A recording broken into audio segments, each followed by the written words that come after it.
Kita akan memasuki materi pertama yang akan dibawakan oleh Bapak Hendra Setiawan SEMM yang alhamdulillah sudah hadir di tengah-tengah kita. Oh ya. Baik.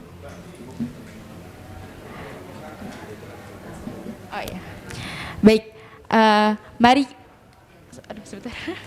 Oke, sebelumnya kita tutup acara pembukaan pagi hari ini dengan pembacaan hamdalah bersama-sama.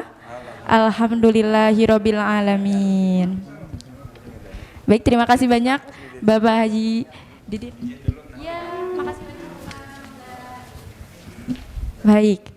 Oke, semangat Ibu-ibu? Iya, siap. Tadi kan udah ya pembukaannya secara resmi. Sekarang rileks saja.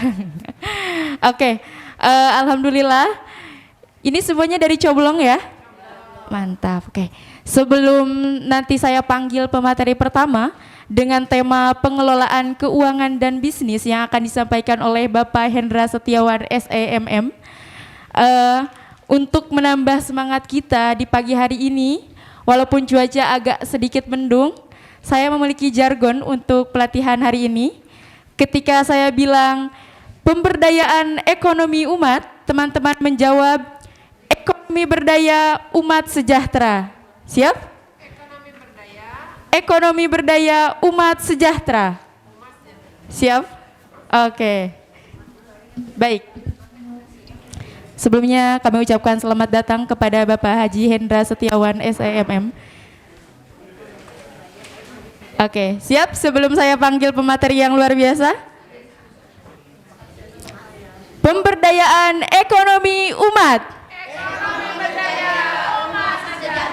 Masya Allah, mantap, luar biasa. Oke. Karena pemateri sudah sampai, silakan untuk di sebelah sana di meja Pak. Ya. Oke.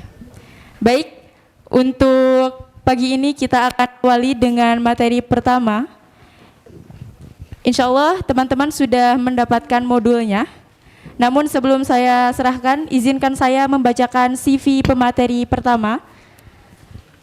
Nama Hendra Setiawan, tempat lahir Jakarta 8 Oktober 1977, pendidikan Magister Manajemen Universitas Padjadjaran Bandung 2006-2011, riwayat pendidikan non-formal, pelatihan sertifikasi Bursa Efek Indonesia 2012, pelatihan sertifikasi Financial Planner 2012, pelatihan sertifikasi keuangan syariah 2012, Lemhanas Republik Indonesia 2019. Kemudian pengalaman organisasi sebelumnya, Ketua JPMI Jaringan Pengusaha Muslim Indonesia Kota Bandung, Ketua Bidang HIPMI atau Himpunan Pengusaha Muda Jawa Barat, Ketua Departemen Program Khusus Pimpinan Pusat TDA, Wakil Ketua Departemen Usaha Pimpinan Pusat TDA, Pengusaha MUI Kota Bandung, Ketua Departemen Buku Islam IKAPI Jawa Barat, pendiri Islamic Leader Pemuda Bandung, pendiri Komunitas Jemput Jodoh Bandung, pendiri Komunitas Pengasuh Anak Yatim. Kemudian pengalaman organisasi saat ini merupakan Ketua Himpunan Pengusaha Nahdien Kota Bandung, merupakan Ketua Kadin atau Kamar Dagang Indonesia Bandung, Ketua Bidang Gekraf atau Gerakan Ekonomi Kreatif Jawa Barat, Wakil Sekretaris ISMI atau Ikatan Saudagar Muslim Indonesia Jawa Barat, Ketua DKM Masjid Marwah, Pimpinan Pesantren Al-Jabal, Pimpinan Badan Wakaf Produktif, Ketua IKAPI atau Ikatan Penerbit Indonesia Bandung, dan pengurus Forum DKM Masjid Bandung, dan beliau juga merupakan pimpinan Pesantren Al-Hilal Kota Bandung. Baik, langsung saja kita memasuki materi pertama kepada Bapak Hendra Setiawan SEMM. Sebelumnya mari kita berikan tepuk tangan yang luar biasa untuk beliau. Baik. Ya, Bapak, kami persilahkan. Tes.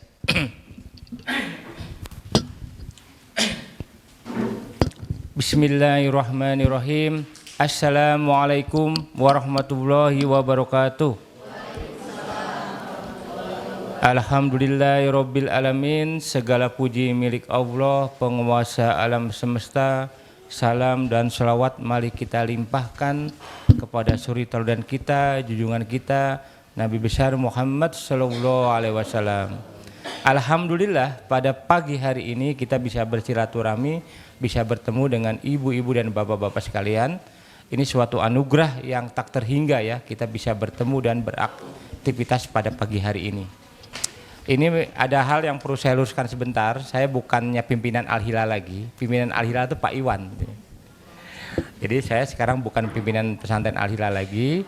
Saya ikut mendirikan pesantren Al-Hilal, tapi per 2023 ini sudah diserahkan ya kepada teman-teman manajemen Al-Hilal. Sedikit saya cerita juga deh.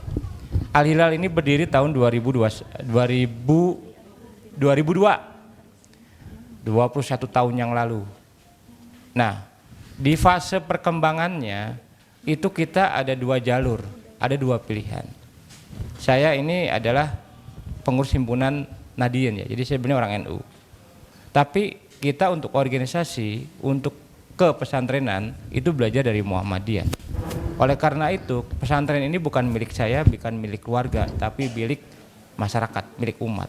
Sehingga walaupun saya sebagai pendiri itu menyerahkannya kepada tim ya, kepada tim yang melanjutkannya. Saya secara resmi tidak ada di struktur apapun di pesantren Al-Hilal. Sekarang ini statusnya.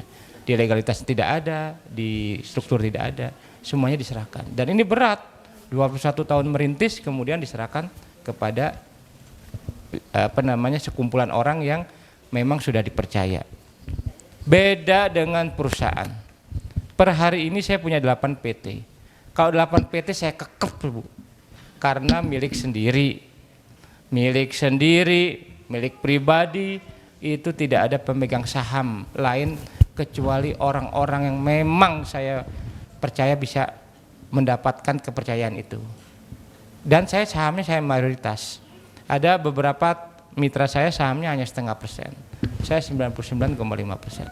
Beda antara lembaga sosial, lembaga pendidikan dengan lembaga bisnis. Lembaga bisnis adalah milik saya dan saya rajanya di situ. Tapi lembaga sosial dan lembaga pendidikan, walaupun saya yang mendirikan, keluarga saya yang mendirikan, kami berharap ini milik bersama. Jadi tidak milik pribadi. Dan itu berat awalnya. Tapi alhamdulillah malah makin berkembang Al-Hilal ini. Sehingga pesantren Al-Hilal itu punya cabang dimanapun. Tepuk tangan buat Pak Iwan dan teman-teman. Kita sekarang ngomongin ekonomi ya. Oke.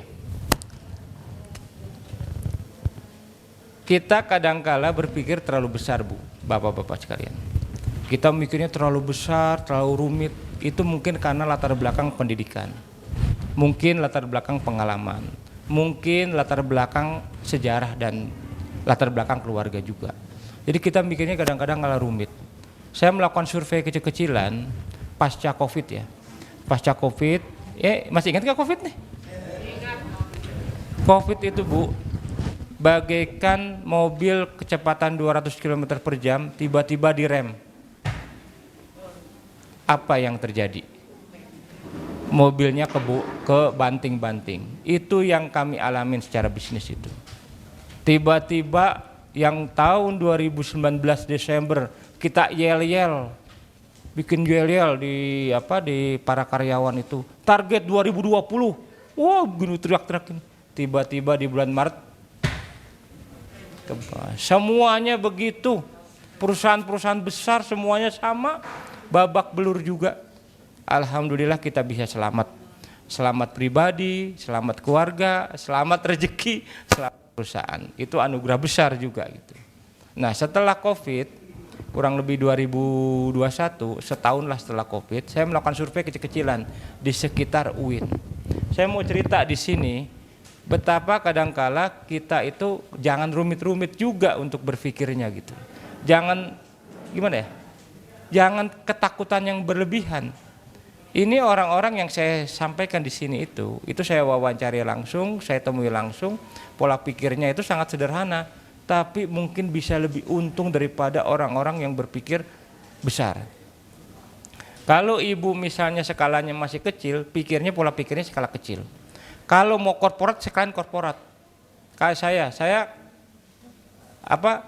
udah mulai berpikir korporat.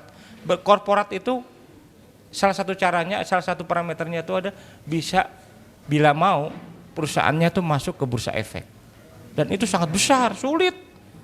Salah satu perusahaan saya itu batal ini. Kemarin baru dapat surat dari OJK beberapa hari yang lalu bahwa ini tidak bisa tahun ini, mungkin mudah-mudahan tahun depan. Tapi ini sangat sulit. Mungkin masih bagi sebagian bapak-bapak yang ada, kayaknya kejauhan ini. Makanya kalau itu kejauhan berarti ibu-ibu dan bapak-bapak harus mikirnya skala UKM. Ini saya berbeda sama pembicara yang lain. Saya bukan pembicara, Bu ya. Saya bukan trainer ini. Saya bukan motivator. Kebetulan saya pengusaha, tapi disuruh jadi pembicara. Sekali lagi beda ya. Saya bukan pembicara. Bisnis saya kerjaan saya sehari-hari bukan jadi pembicara. Jadi kalau misalnya saya kurang ahli dalam teatrikal drama gitu kayak pembicara, mohon maaf ya. Ini saya praktisi banget ini, jadi mohon maaf kalau ada kekeliruan.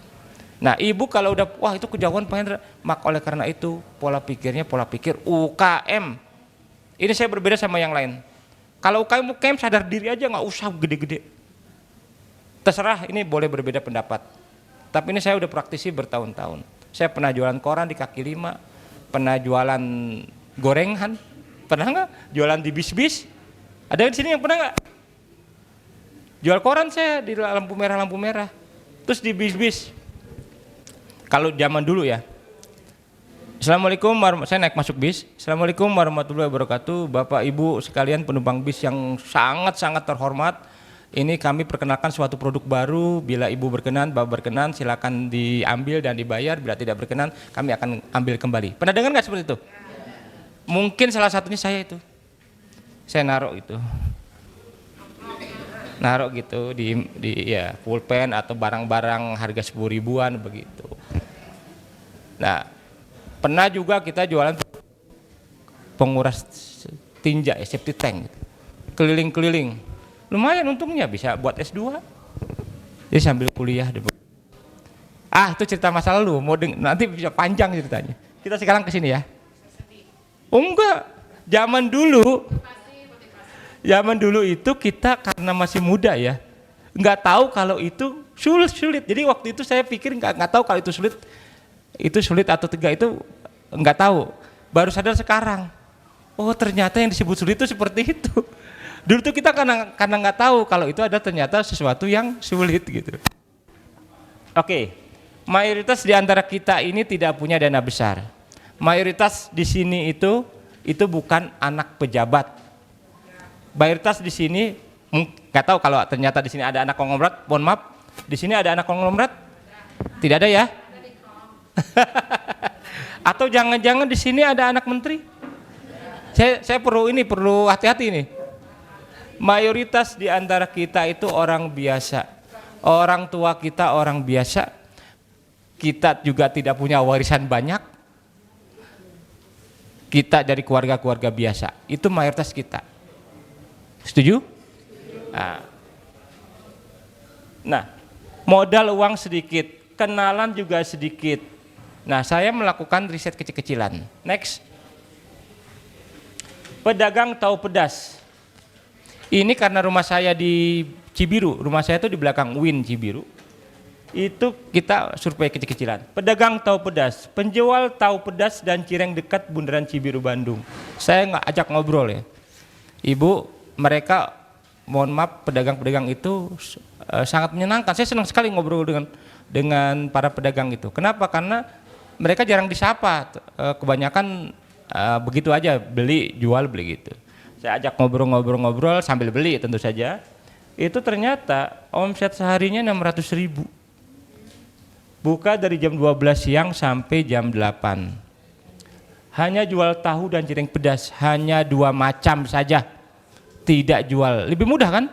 Hanya jual tahu sama cireng dibandingkan jual macam-macam. Hanya jual tahu dan cireng pedas dan hanya pedas saja. Kemudian hebatnya ini yang luar biasa, dia membentuk jaringan, Bu. Dia membagi Bandung menjadi 5 wilayah. Satu wilayah, satu koordinator, dan satu koordinator rata-rata 6 gerobak. Ada yang 5 sampai 7 gerobak. Total punya 30 gerobak. Berarti dia dalam satu malam saja dapat berapa? 18 juta. Ini saya tanya, Bapak punya sendiri atau enggak Pak? Ini ada bosnya. Oke. Bosnya tuh membaginya begitu, menjadi 5 wilayah. Bagi hasil atau bagaimana? Ada bagi hasil, ada begitu. Dia cerita lah.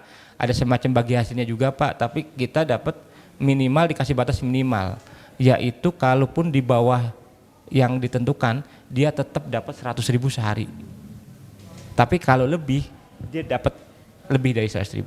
Makan tempat tinggal bagaimana? Makan dan tempat tinggal ditanggung sama si bosnya itu. Hebat ini. Saya tanya, berapa lama belajarnya sih? Cuma 1 hari kok Pak. Tahu dan cireng pedas tuh goreng aja, karena disediakan sama bosnya gitu loh. Lanjut. Pedagang seblak dekat UIN. Sehari omsetnya 250.000 sampai 500.000, pengakuan dia ya. Dia punya 6 gerobak semua di sekitar UIN. Jadi semalam omsetnya 3 sampai 6 juta. Berbeda sama tahu tadi. Kalau tahu itu satu merek. 6 gerobak tuh mereknya sama. 30 gerobak mereknya sama.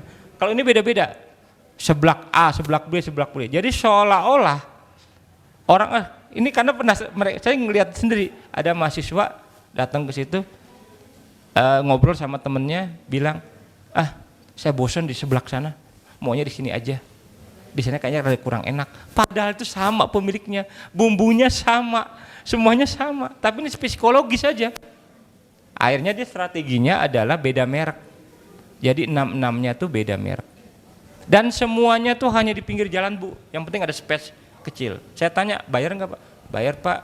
Ke yang penguasa situ katanya 300.000 sebulan gitu. Oh listrik bagaimana? Listrik bayar 150.000. Oke. Lanjut. Penjual angkringan. Ini di depan UIN Bu.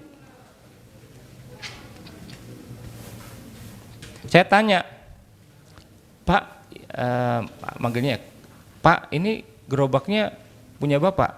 Oh enggak, saya nggak punya uang buat beli gerobak. Oh gerobaknya siapa Pak? Saya nyewa. Oh nyewa gerobaknya aja ada. Ada Pak, penyewaan gerobak. Kalau ini yang ketemu langsung ke ownernya langsung. Nyewa gerobak 50.000 satu malam. Jadi ada orang nyewain gerobak. Saya tanya, orang itu yang punya gerobak itu punya berapa gerobak? Ada 20. Wah keren juga ya. Jadi dalam sehari semalam berapa? 20 kali 50 berapa? 1 juta nyewan. Betul ya? 1 juta ya? Nyewan gerobak aja. Nah, dia omsetnya 300.000 semalam. Dia tidak punya gerobak. Saya tanya, ini gorengan, ini masak sendiri atau bagi? Oh enggak Pak, semua nasi. Tahu angkringan ke bapak-bapak ibu nih? Tahu ya? Semuanya itu ada yang nganter. Jadi saya nggak punya modal sama sekali Pak. Oh gitu. Hanya jualin aja. Saya hanya itu aja Pak yang untuk minuman. Apa sih namanya? Teh sama kopi, susu sama jahe. Hanya itu aja katanya yang dia masak sendiri. Sisanya dia dianterin gitu.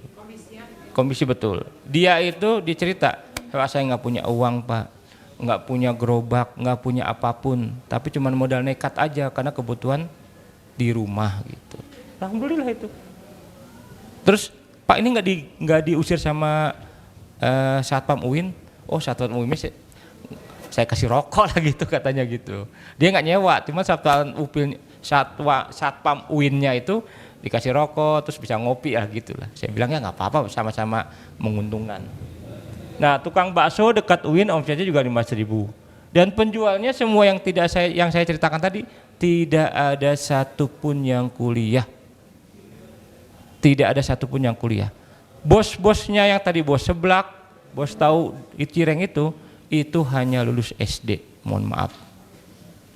Pola pikirnya sederhana, enggak rumit-rumit seperti kita, yang mungkin kita berpendidikan. Lanjut. Ada nih yang gayanya keren. Wah, alumni perguruan tinggi. Gayanya kafe. Ada kafe ini betulan itu modalnya 300 juta, 10 bulan tutup, tidak balik modal. Gayanya kafe, konsepnya keren, banyak yang datang tapi tidak beli, hanya nonton TV atau kumpul-kumpul pakai wifi. Tempatnya bagus, konsep bagus tapi tidak cocok buat mahasiswa UIN. Mungkin dia cocoknya buat di tempat lain, tapi konsep kafe itu berat di ongkos. Makanya kalau teman-teman ke kafe, mungkin ini masuk kafe ya, itu biasanya mahal. Kenapa? Karena dia memperhitungkan biaya nongkrongnya gitu. Nah, bedakan pola di atas dan pelajari. Hati-hati dalam membuat pola dan konsep ya. Bisnis sederhana seringkali menguntungkan. Pernah, saya kadangkala ya, karena dulu almarhum mertua itu seringkali, mertua saya dari Semarang, udah almarhum sekarang, itu sering ke Bandung naik bis, turunnya di Bundaran Cibiru. Nah, saya suka nungguin di situ. Waktu itu belum ada HP, jadi saya nungguin lah beberapa jam biasanya. Saya perkirakan kalau datang jam 4, jam 3 saya udah tungguin. Di situ tuh ada yang jual serabi. Karena orang mertua itu hampir 12 kali ke Bandung, jadi saya lama-lama kenal dengan tukang serabi itu sambil nungguin sebelum subuh gitu. Pada suatu hari penjual serabinya beda. Duh, saya kok beda? Yang dulu tuh tua, sekarang muda. Terus saya tanya, maaf Kang, ibu-ibu yang dulu kemana? Oh, itu ibu saya sudah pensiun. Saya kaget, penjual serabi kenal konsep pensiun. Sekarang diteruskan sama saya, dan saya di satu sisi ini salut. Apa coba? Jualan yang bisa diwariskan. Waduh, konsep pertama bisa pensiun, yang kedua bisa diwariskan. Keren banget itu. Coba sekarang usaha kita, kira-kira bisa diwariskan nggak tuh? Serabi itu sangat sederhana sekali, nggak perlu teknologi, nggak perlu mikir, nggak perlu logika, begitu aja kan? Setahu saya, wallahu alam ya. Ya, tapi udah semuanya sudah jadi kan? Nggak perlu mikir-mikir IT dan sebagainya gitu. Jadi mohon maaf, anak kita yang mohon maaf misalnya kurang cerdas pun itu bisa jualan serabi. Nggak perlu konsep-konsep yang rumit gitu. Lanjut. Tukang bakso nih. Sebelum COVID katanya omsetnya 1 juta. Saat ini tinggal 300.000. Sayangnya saya udah ingatkan berkali-kali, dia pinjam uang ke bank 50 juta. Saya tanya buat apa? Dia bilang untuk perbaiki rumah orang tuanya di kampung sama perbaiki rumahnya dia. Saya bilang salah. Karena kalau pinjam uang itu harus ada satu hal Bu yang suka dilupakan. Apa coba? Kalau pinjam uang itu orang suka lupa. Apa? Harus dibayar, betul. Orang lupa kalau pinjam uang itu harus dibayar. Jadi kalau mau pinjam uang itu harus diputar ke bisnis. Dari keuntungan bisnis itulah baru buat perbaiki rumah, baru beli ini, beli. Jangan dibalik, dia langsung buat itu. Akibatnya dia babak belur ini. Dia salah, sudah diingetin berkali-kali. Sampai saya bilang ya mohon maaf ke tukang bakso ini. Karena dia bersikukuh tetap mau minjem, saya bilang mohon maaf nih, saya akhirnya agak tekan karena saya takut dia tergelincir. Sebelum dia minjem, Pak, saya kuliah tinggi-tinggi Pak, beneran ini minta maaf Pak. Saya udah ngitung semuanya, Bapak nggak akan boncos lah, akan gagal kalau Bapak pinjam uang 50 juta. Kenapa? Karena dia tuh saya yakinkan nggak berhasil. Akhirnya dia betulan terjerat dia terjerat. Sekarang ya dia bertahan hidup aja untuk bayar cicilan. Makin lama bunganya makin besar ya. Kita udah ingetin berkali-kali, tugasnya udah selesai. Lanjut. Pedagang rujak. Nah, ini pedagang rujak ini ada beberapa macam. Pedagang rujak ini pedagang itu ada beberapa macam. Ada yang dia self employer, jadi dia sendirian jualan, keliling, dia milik sendiri jualan. Ada juga yang dia membangun jaringan. Nah, dia udah 16 tahun jualan rujak. Sehari omsetnya 150 sampai 200 ribu, tapi dia nggak mangkal. Nah, Saya tanya, Pak lebih baik mangkal atau lebih baik keliling? Kalau dia bilang lebih baik keliling, karena katanya biar apa dia bisa ngejar rezeki. Tapi menurut saya lebih baik mangkal, menurut hitungan saya. Kalau bapak-bapak, ibu-ibu punya bisnis skala kecil, itu lebih bagus mangkal. Kalau mangkal itu kenapa? Bisa branding, bisa STP lah, strategi targeting positioning ya, ilmu-ilmu manajemen dasar itu bisa dipakai. Tapi kalau keliling susah. Yang terbaik itu mangkal. Yang tantangannya adalah tempat mangkalnya. Nggak mudah, nggak murah. Makanya orang senangnya keliling gitu. Nah, kalau Bapak ini lebih senang keliling, tapi menurut saya dari hasil wawancara ini, beliau ini sebenarnya karena terpaksa juga. Jadi terpaksa keliling. Omsetnya 150.000 sampai 200.000. Lanjut. Nah, ini pedagang rujak sekarang kalau bapak-bapak tahu, ibu-ibu mungkin ya, udah banyak ini pedagang rujak yang semi di per kelompok, jadi ada mereknya gitu loh. Betul. Itu di Bandung ini setelah saya coba wawancara itu mencari tahu, itu ada 3 kelompok besar, Bu. Di Bandung ini yang pinggir jalan itu yang pakai merek dan sebagainya itu ada 3 kelompok besar dan satu kelompok rata-rata 50 sampai 100 gerobak. Luar biasa. Tiba-tiba datang ke Bandung, mereka bawa gerobak dan sebagainya. Bisa di-setel nggak videonya? Hah? Bisa nggak? Itu ada videonya.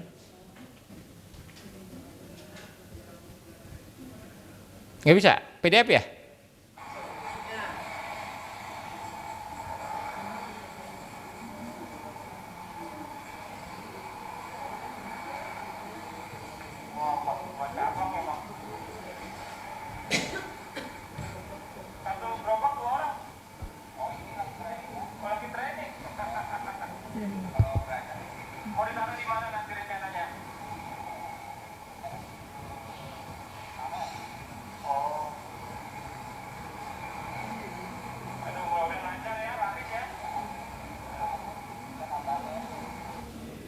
Nah, gerobak ini waktu saya survei itu dia 42 gerobak dan semuanya di Bandung aja, dia nggak ngitung Cimahi, hanya di pinggiran Bandung aja. Sehari dapat 400.000, keren banget saya bilang. Masa sih Pak? Iya gitu. Dari jam 10 sampai maghrib, sistem gaji tetap plus bonus. Jadi dia ada gaji tetap. Kan gini Bu, kalau kita punya karyawan, mohon maaf yang berpendidikan rendah dari kampung itu lebih senang gajinya tetap Bu. Kasih gaji maaf misalnya 2 juta tuh, 2 juta sebulan, tapi kalau omsetnya segini ada tambahan. Sulit sekali kalau komisi 100%, lebih baik ada gaji tetapnya. Itu kalau yang berpendidikan, berpendidikan rendah dan dari daerah itu lebih senang gaji tetap. Saya masuk akal, karena dia lebih tenang gitu hidupnya gitu. Ada gajinya dia jelas, tinggal ngatur aja uangnya tuh dipakainya buat berapa, buat kemana-kemana. Omsetnya total tuh 1 M Bu. Dan ini yang lebih hebatnya, ibu-ibu, ada satu hal yang lebih hebatnya. Omset 1 M ini, apa coba? Ibu-ibu pernah bayar pajak nggak? Ibu-ibu bayar pajak? Lapor SPT pribadi?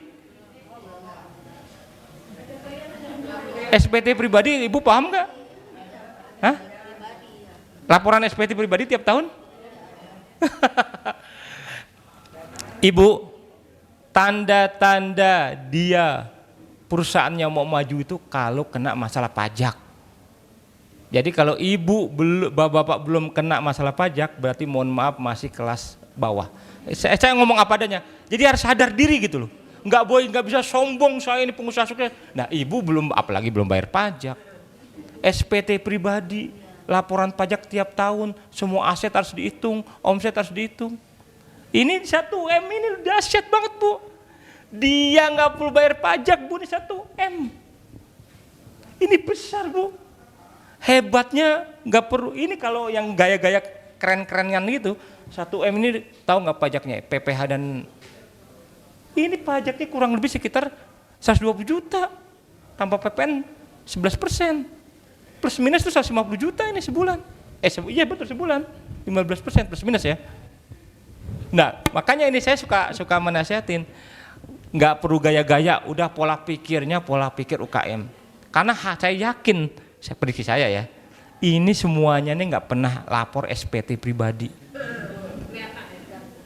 Tapi ibu punya NPWP. NPWP itu adalah kewajiban Bu, jadi nggak bisa gaya, beda sama ATM. Kalau NPWP ibu punya kewajiban laporan tiap bulan dan tiap tahun. Kalau pakai PPh 46 ibu harus laporan tiap bulan. Tapi kalau ibu pakai yang ber-PPN harus bayar PPN 11% dari setiap jualan ibu. Sanggup nggak? Oleh karena itu ibu-ibu harus sadar sendiri, bapak-bapak, kami ini pedagang kecil, pengusaha kecil, pola pikirnya juga bukan kayak orang-orang kaya, nggak seperti mohon maaf Sandiaga Uno, nggak bisa Erick Thohir atau tokoh-tokoh pengusaha lain. Pola pikirnya adalah pola pikir pengusaha kecil, pedagang kecil. Ini saya bertabrakan dengan banyak orang. Oh nggak, jangan begitu Pak Hendra, harus pola besar. Saya banyak orang seperti itu. Enggak, kita harus berpikir besar. Jangan nyebut saya UKM. Kita ini harus nyebut jadi pengusaha besar. Saya langsung balik nanya, Bapak bayar SPT enggak? Adu aja Pak, ayo kita nggak perlu pamer. SPT saya sama SPT Bapak, adu aja. Nggak berani. Karena ini mencekek Bu, pajak itu beneran. Kalau ibu-ibu belum pernah ngalamin, berarti mohon maaf masih kelas kecil. Nanti kalau udah kena barulah bapak-bapak dan ibu-ibu bisa pamer, wah saya udah mulai agak besar gitu. Nah ini kerennya, ini tanpa pajak. Keren ini. Nggak perlu lapor SPT. Bagi saya sangat keren. Lanjut. Nah pedagang telur gulung. Ini satu orang dia jualan 300 sampai 500 tusuk, harganya 1.000. Berarti sehari berapa? 300 sampai 500.000 atau sekitar 10 jutaan sebulan. Ini owner langsung, dia mandiri, self employer. Dia jualan gitu. 10 juta sebulan Bu. Saya belum tahu ya labanya berapa. Tapi prediksi saya, wallahu alam, ada pedagang makanan di sini. Untungnya labanya berapa persen kira-kira dari omset? Berapa? 50. Wah besar juga ya. Berapa kira-kira? 25. Kalau 25 kan berarti dia dapat 2,5 juta dia. Ya kalau dia hebat, dia bangun jaringan. Tapi kalau dia merasa cukup, berarti dia hanya jualan di satu tempat aja. Tapi ini nggak perlu kerja di pabrik, gitu. Lanjut. Ya ini lagi, keren juga ini. Pernah nggak? Serba 5.000. Wah keren banget itu. Kalau masih UKM yang penting dagang dan laku. Keren cara dagangnya, semua serba 5.000. Semua barang kecil besar. Tapi saya yakin ibu-ibu ketika beli ini nggak pernah beli satu. Jemput bola dan murah. Yang kerja ini saya tanya, katanya bosnya dari orang Padang. Setiap hari keliling Bandung dari pagi sampai sore, balik ke tempat yang sama 1 bulan biasanya. Tapi kalau dia tempatnya favorit, ternyata 1 minggu sekali dia datang. 1 titik ini perkiraan kata orangnya barang yang laku itu 200.000-an. 1 titik. Jadi sehari bisa dapat 3 juta kata orangnya. Sebulan 90 juta. Setahun 1 miliar. 1 mobil. Ada berapa mobil? Dia itu punya beberapa mobil. Kalau tidak salah waktu itu dia bilang punya 6 mobil. Berarti plus minus setahun tuh bisa 6 M. Dan satu lagi apa yang tadi saya bilang? Tanpa aja. Nggak perlu bayar PPN Bu, makanya dia bisa murah. Kadang-kala kita nih kalah dengan saudara kita yang berani ya. Kita gaya aja nih. Berpikir sederhana tidak rumit caranya, langsung dagang dan dagang, cash. Jualannya nggak dianjuk. Wah saya punya produksi ini Pak Hendra. Produksi ini, produksi itu keren banget tuh. Dititipin, saya langsung diem itu. Jualannya gimana? Dikonsinyasikan, dititip. Nggak cash Bu. Iya toko-toko nggak mau nerima kalau saya jualannya cash. Toko nggak ada yang mau bayar cash. Nitip, bayarnya berapa Bu? 1 bulan atau 2 bulan sekali barang yang laku. Wah sedih. Ini enak cash keras. Nggak perlu gaya-gayaan. Punya produk itu titipin ke toko-toko. Baru dibayarnya sebulan 2 bulan, muter-muter. Ada yang bilang ke saya, Pak saya anti riba Pak. Oke, saya anti bank, anti riba. Oke. Terus saya tanya, mohon maaf, ini saya pernah jadi pembicara di Pacitan ya. Terus di kampungnya SBY. Terus saya tanya, ibu gimana jualannya? Saya titipin ke toko-toko. Oke. Terus bayarnya kapan? Bayarnya tuh ada kontrabon dan sebagainya kurang lebih 3 sampai 4 bulan. Nah, ibu, saya tanya, ibu mohon maaf, apakah ibu punya warisan banyak? Apakah ibu nih duitnya unlimited? Oh enggak Pak. Nah sekarang modalnya dari mana? Karena itu berhenti. Itu berhenti. Iya Pak, saya kebelit ini Pak, nggak habis gitu modalnya. Jadi gimana? Ya saya terpaksa pinjam bank Pak. Ya saya bilang sama aja. Ibu itu kalau ingin terbebas dari riba, terbebas dari bank, harus jualan cash. Titik. Harus jualan cash, harus jualnya cash. Syukur-syukur belinya enggak. Jualnya cash, belinya ke syukur-syukur jangan cash. Itu lebih keren lagi. Iya. Itu lebih keren. Jadi kita itu prinsip dagang, ibu ingat gak prinsip dagang? Ada yang dilupakan ini. Prinsip dagang itu sederhana 2 hal. Cari tempat di mana kita bisa beli barang murah, syukur-syukur bayarnya belakangan. Yang kedua, cari tempat di mana kita bisa jual barang itu lebih mahal, syukur-syukur uangnya duluan. Ibu nggak perlu bank, nggak perlu riba itu, nggak perlu pinjaman sama sekali. Yang terjadi kebalik, kita belinya cash, bahkan uang duluan ke supplier, jualnya tempo atau konsinyasi, ya babak belur, sudah pasti ibu-ibu nanti akan perlu pinjaman bank, pasti. Lanjut, udah selesai kayaknya. Oke, bila ingin bisnis, kecuali bapak-bapak dan ibu-ibu ini anak konglomerat, mulai dari hal yang kecil, mulai dari hal yang mampu, mulai dari yang sederhana, kapan? Sekarang juga. Udah cukup ya? Oke, terima kasih penjelasan sederhana dari saya bukan pembicara, mohon maaf atas segala kesalahan. Wassalamualaikum warahmatullahi wabarakatuh. Waalaikumsalam warahmatullahi wabarakatuh. Boleh tepuk tangan yang meriah untuk Bapak Hendra Setiawan. Luar biasa sekali. Tadi materinya kita masuk ke sesi tanya jawab. Ibu Bapak, boleh barangkali ada yang mau ditanyakan terkait materi tersebut? Oke, 1, 2. Kita buka 2 penanya terlebih dahulu.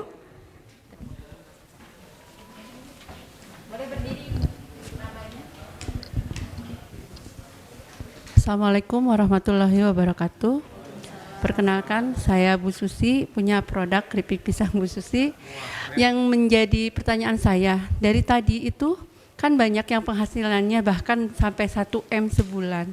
Nah di situ kan Bapak tadi bilang mereka tidak bayar pajak. Sedangkan kan yang udah mempunyai penghasilan sekian itu ada nominalnya harus kena pajak. Itu apa alasannya? Gitu yang menjadi dari tadi saya menyimak mereka tidak bayar pajak. Nah sedangkan kan kalau nominalnya udah jelas berapa, biasanya ada gitu ya kena wajib pajaknya. Ya, itu yang menjadi saya pertanyaan dari tadi. Terima kasih. Assalamualaikum warahmatullahi wabarakatuh. Saya Ibu Novi. Yang tadi saya simak berarti Bapak itu kan meriset ya berdasarkan atas yang ada di lapangan seperti itu. Jadi Bapak menarik kesimpulan. Nah, di antara yang Bapak riset itu, kendala yang utama yang Bapak temui dari setiap pedagang itu apa Pak? Biar menjadi masukan bagi saya. Terima kasih.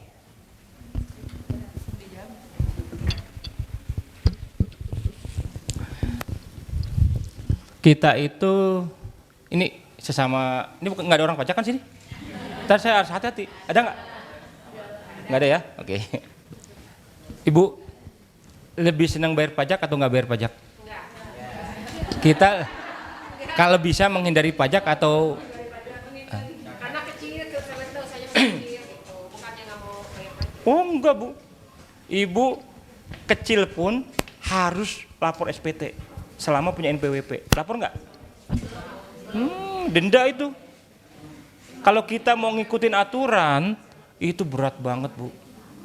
Semuanya itu harus dilaporkan kalau mau ngikutin aturan. Nanti soal bayarnya itu lain lagi. Jadi ada dua hal. Pertama lapor, kemudian yang kedua baru bayar. Kita bayarnya juga bukan ke Dirjen Pajak, Bu, bayarnya ke kalau nggak salah tuh perbendaraan negara kalau nggak salah. Nah, tadi ada pertanyaan bagus, kenapa kok ini bisa gitu? Ya karena dia berusaha menghindari pajak dan nggak kedetek pajak. Hah? Ya tidak ada sama sekali yang berhubungan dengan faktur, tidak ada hubungan dengan pihak lain, tidak ada yang berhubungan dengan ini dan segala macam. Tidak pak. Bisa banget, bisa banget. Kalau misalnya ibu nitipin ke toko kan, biasanya tuh ada ada faktur, ada nota, dan sebagainya kan. Itu nggak ada sama sekali kalau ini mah. Nggak ada faktur. Apalagi kalau ke toko-toko modern nih Bu, hati-hati. Toko-toko modern itu harus ada pajak penjualan atau pajak masukan, pajak keluaran. Mohon maaf Bu, pernah masuk ke toko modern nggak? Apa? Ya. Kan otomatis misalkan itu kan kita nggak tahu habisnya berapa lama. Misalkan kita isi 20 piece ya, kita nggak tahu kan berapa hari habisnya, bisa aja sampai kadaluarsa kita produk belum laku, makanya saya belum. Rencana mau dititipin kemana? Saya lebih cenderung ke reseller sama fasilitas kami, sama bazar-bazar saya ikut. Ada teman saya itu jualan seperti itu Bu, bagus sekali tuh, kemasannya ini bagus nih, keren ini. Itu dia dengan sistem online, ada reseller, jadi semuanya serba cash dan sebagainya. Tiba-tiba dia bilang, Pak Hendra, alhamdulillah dagangan saya sekarang masuk toko modern. Masuk kemana? Ke Alfa. Saya bilang mohon maaf, saya langsung terbuka. Itu sebentar lagi tanda-tanda kehancuran kamu. Saya ngomong begitu. Kenapa? Iya karena konsinyasi. Alfa itu Masya Allah tuh lama Ibu, kontrabonnya itu. Wah ada uang masuknya, ada listing fee-nya, ada segala macamnya. Jadi dia bangga, tapi saya bilang itu awal kehancuran. Dia nggak percaya, betul juga. Setahun tutup Bu. Karena uangnya ketahan semuanya, barangnya itu mohon maaf ya, di Alfa, di Indo, mendingan jual langsung. Dia udah keren, punya jaringan reseller, punya dropship dan sebagainya, udah keren banget. Tiba-tiba dia masuk ke Alfa, ke Indomaret, sama ke Trans. Babak belur. Ya, modal sebesar apapun.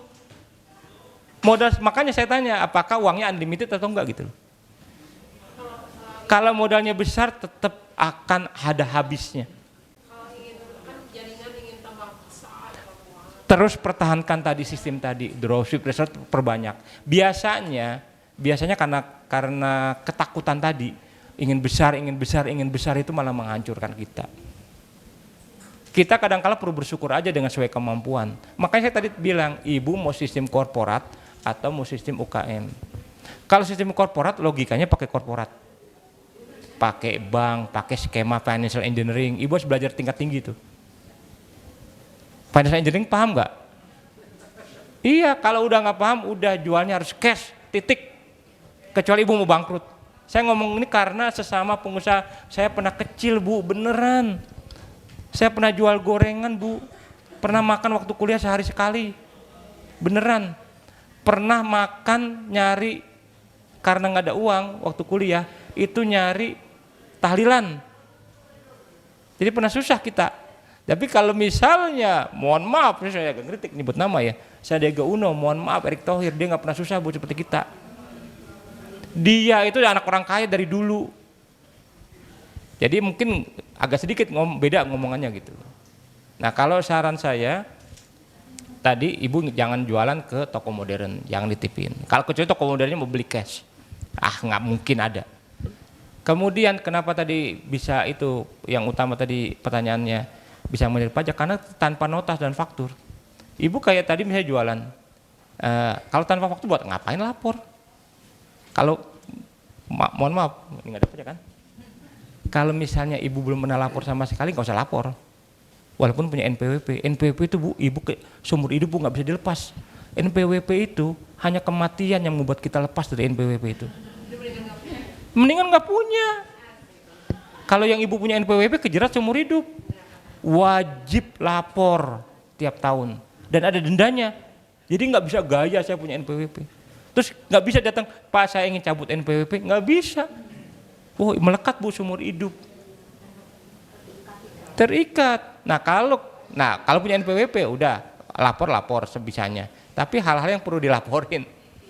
Gitu. Ini kok soal pajak ya? Itu nanti ada yang ngerekam tiba-tiba, wah kena saya ini dipanggil pajak tiba-tiba.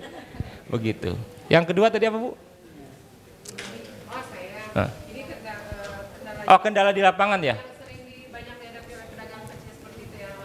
Ya. Tempat. Jadi tempat itu menentukan omset tempat itu. Dan kadang-kala tempat itu walaupun kosong itu ada penguasanya. Nah penguasanya siapa itu? Kadang-kala ada yang mengklaim beberapa penguasa. Jadi bayarannya, jadi bingung mereka bayarnya ke siapa gitu. Kalau satu kan oke, tapi kalau sampai yang mengklaim, saya nggak nyebutnya preman, tapi orang-orang yang mengaku punya tempat itu, padahal itu di pinggir jalan. Itu tantangannya sih. Nah, cuman mereka tuh biasanya sudah punya trik tersendiri lah. Kadang-kala kalau misalnya melibatkan itu mereka melibatkan misalnya orang-orang yang nggak bisa diajak ngomong, mereka melibatkan orang yang lebih tinggi lagi. Orang yang punya wewenang, punya kemampuan yang menekan lah. Itu tapi kalau yang sistemnya jaringan. Tapi kebanyakan tuh bisa diselesaikan di awal. Oh kalau sudah ada, oh yang milik si ini udah enak gitu. Yang jadi masalah kalau satu tempat diakui oleh beberapa orang. Jadi masalah terbesar hanya tempat aja. Tapi kalau tempatnya sudah oke, sudah pas, enak banget Bu. Dia bisa terus. Nah, kalau misalkan kayak badan jadi nggak usah di satu titik, tapi berpindah-pindah, tapi bukan seperti tadi yang dikatakan berkeliling, tapi misalkan ya di tempat ini nanti kalau udah agak lama pindah lagi ke tempatnya itu bagus nggak? Menurut saya enggak. Menurut saya ya. Ibu nggak punya langganan, nggak punya pelanggan. Sedapat mungkin kalau tentu saja harus riset dulu ya. Kayaknya tempatnya sudah oke. Di situ aja terus. Ibu bisa branding. Biarkan orang lain yang datang ke tempat ibu. Ibu langsung pencitraan, bisa bikin IG, TikTok, orang-orang datang. Sepengetahuan saya, toko-toko, kemudian pedagang-pedagang kecil itu yang berhasil bukan yang keliling, tapi yang netap. Setahu saya. Walaupun skalanya hanya gerobak. Tukang bakso yang berhasil itu dia yang menetap. Jadi tadi bisa branding, bisa strategi-strategi yang lain. Tapi kalau keliling susah, gimana caranya gitu. Nah kalau mau kelilingnya, yang kelilingnya bukan orangnya, tapi aplikasinya. Makanya langganan GoFood, Shopee, begitu. Jadi sekarang kalau ibu-ibu lihat, nggak tahu ya, sekarang makin sedikit Bu yang keliling-keliling ke kampung-kampung kita. Iya. Kenapa? Karena udah dihantam sama GoFood, Shopee Food dan sebagainya. Nah tantangannya lagi berikutnya, bagaimana caranya supaya kita bisa di halaman pertama di Shopee Food. Teman saya ini punya usaha sapi. Dia satu bulan itu omsetnya 100 juta di satu titik. Dia hanya nyewa tempat buat dapur aja. Satu. Kemudian setelah 100 juta sebulan berhasil selama 6 bulan, dia buka cabang di 10 tempat di Bandung ini. Dapur aja dan jualannya hanya lewat online saja. Dia tetap mangkal, dia nggak keliling. Dan bisa di gang, yang penting bisa masuk motor. Sekarang dia omset 1 M Bu. Di sini. 10 tempat masing-masing 100 juta.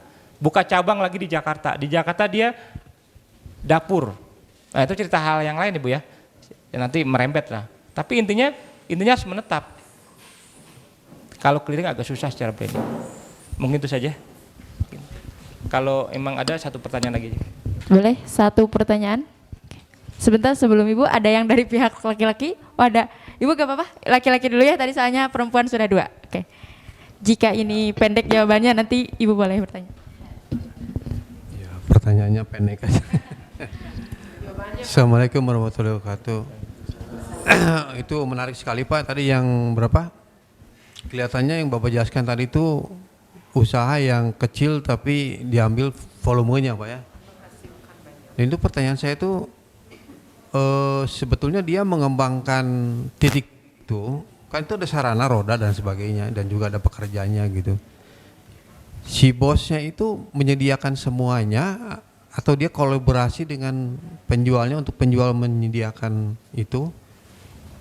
Ya, itu sama bagaimana atau siapa yang menentukan titiknya tersebut Pak, bosnya atau penjualnya gitu. Itu aja Pak, terima kasih. Kalau dari contoh-contoh yang tadi saya sebutkan, itu ada dua tipe. Yang pertama self employer, jadi dia gerobak sendiri, dia jualan sendiri, dia pedagang sendiri. Dan yang kedua itu adalah dia karyawan dari suatu jaringan.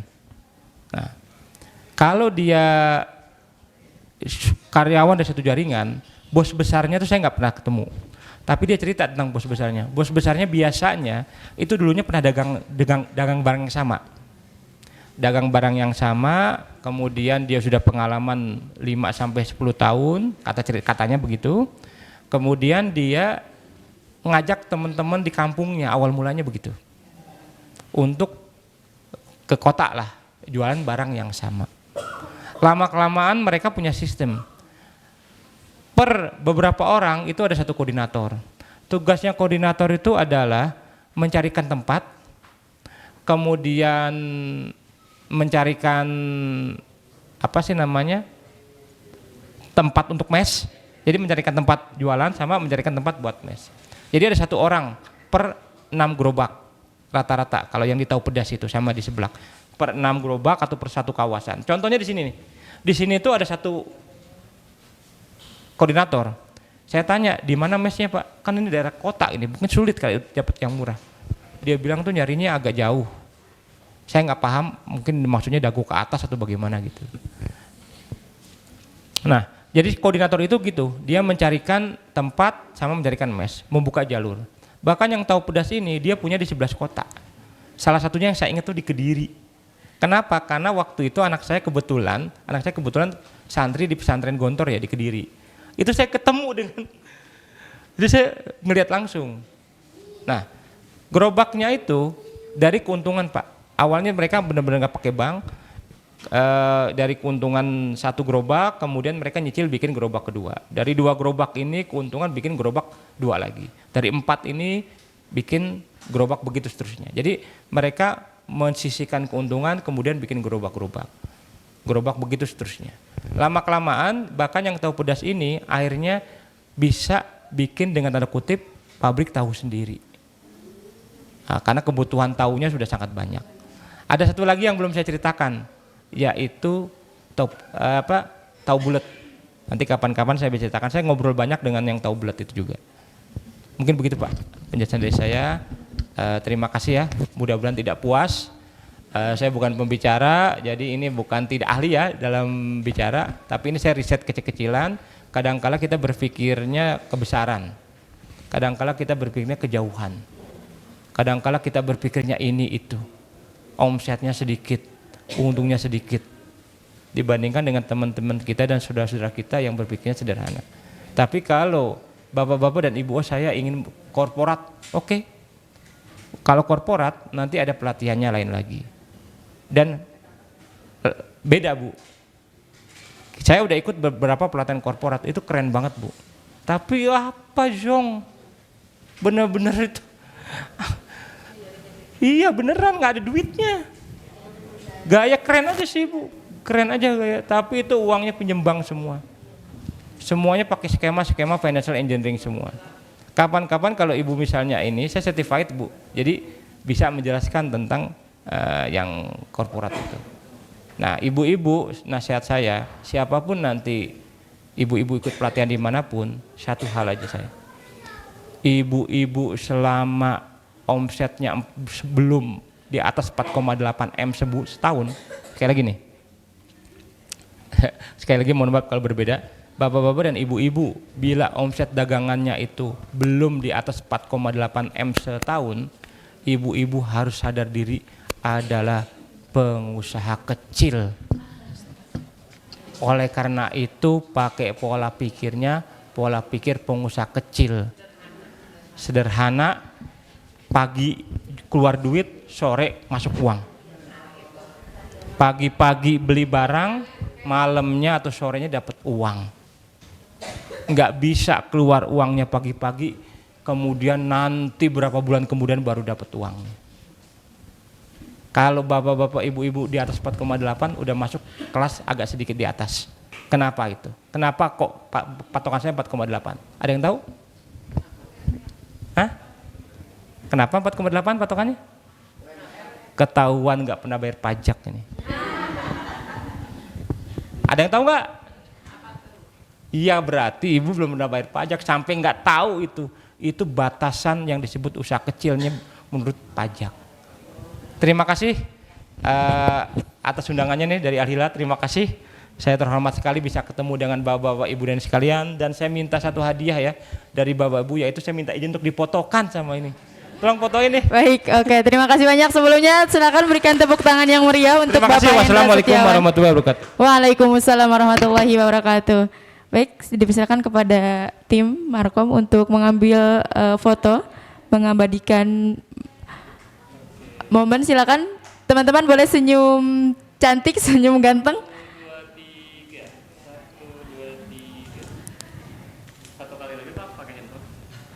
Oke, satu kali lagi. Berdiri yang belakang boleh, yang belakang. Yang belakang aja, yang baris kedua enggak. Baris kedua tidak perlu. Nah.